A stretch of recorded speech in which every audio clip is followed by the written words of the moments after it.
How's it going, guys? Thanks for tuning in. I'm Brandon with Bustin' Loose Fishing. Today I'm going to be teaching you and talking to you about fishing Senkos.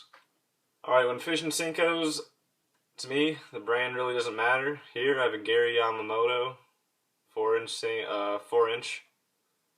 Here I have a Yum Dinger. To me, I can't really tell a real difference between these two, so if you want to go for quality, I think Gary Yamamoto has a little bit better quality, but if you're looking for a cheaper bait, these are only $3. These are $7, so you can get 2 packs of these for the price of these for the pack of the Yamamoto. So I'd go with the Yum Dinger for the price. A lot more fish, a lot more lures. When I go with the colors, you can tell all the colors I have are pretty dark, so I think the darker the better the colors. Here is a bumblebee colored Senko, the Yum Dinger. This is watermelon chartreuse. Watermelon red flake from this is the Gary Yamamoto one.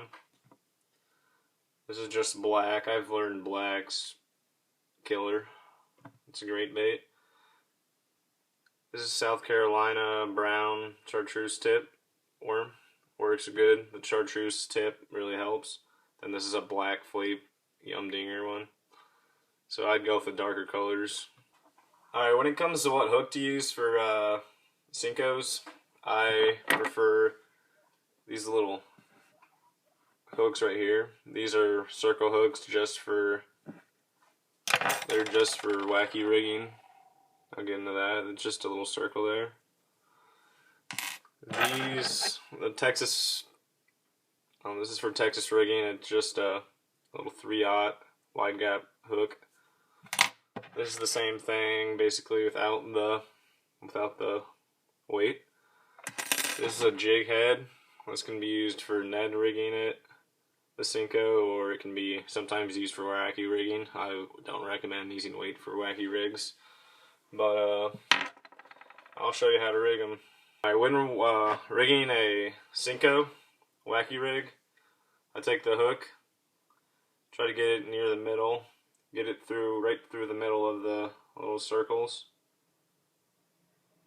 and just like that. You want it to try and be equal so it'll flop down slowly, just like that. When I'm rigging it Texas style, I like to start on the flat side. See, this side is more flatter than this side. This one's got more of a tip. So I start at the top. We nose hook it here. Just like that. Push it through. Then find the spot where you want it to go through.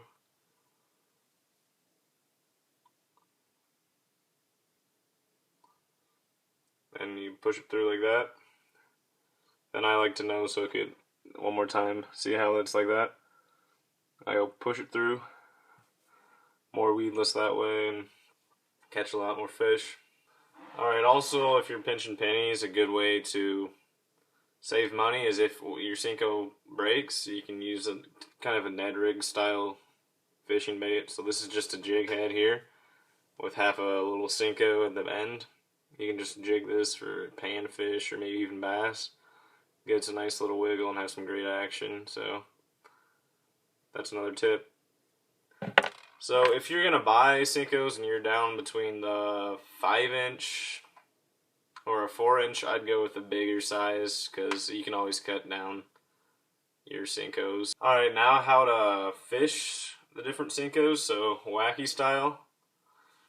What I'm going to do when I'm fishing myself is I'm going to have a spinning rod for one, so you can cast it out farther. Bait casters will work too, but I prefer spinning rods when I'm wacky styling, wacky throwing the worms. So you're going to let this sink to the bottom. It'll sink really slowly, so it'll have a nice wiggle. So it's a finesse bait. You want to fish very slow. So when it hits the bottom, you probably know, you want to have the lines going to be coiled up. You don't want to have you want to have a really loose slack line. Because if it's loose and you see a little peck on it, you think you have a fish, so you're going to reel up and jerk that. That's how you know if you have a fish or not.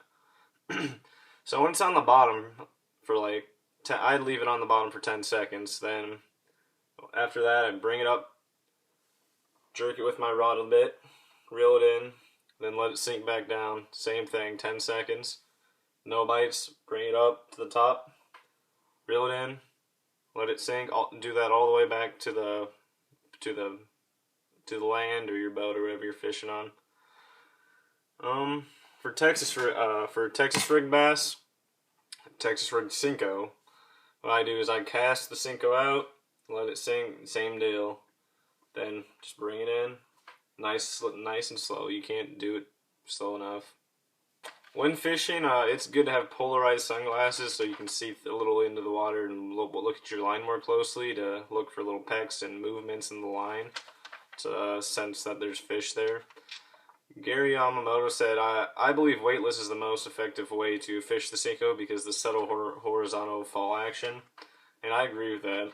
I mean, you can use little jig heads to get to the bottom if that's where you're fishing and you think the fish are going to be, but fall, spring, even during the summer, most bass are going to be suspended, won't really be on the bottom too much, so I'd go weightless for sure. Alright, that's all I got for you guys about fishing Senkos. These baits are really good. You can pick them up at Walmart, Dick's Sporting Goods, Bass Pro Shop, online. I'd pick up a couple. Dark colors work best.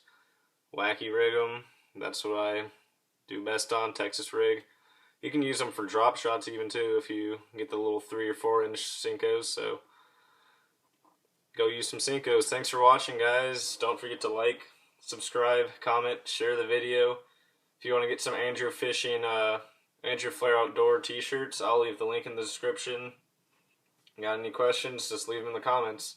Thanks for watching, guys.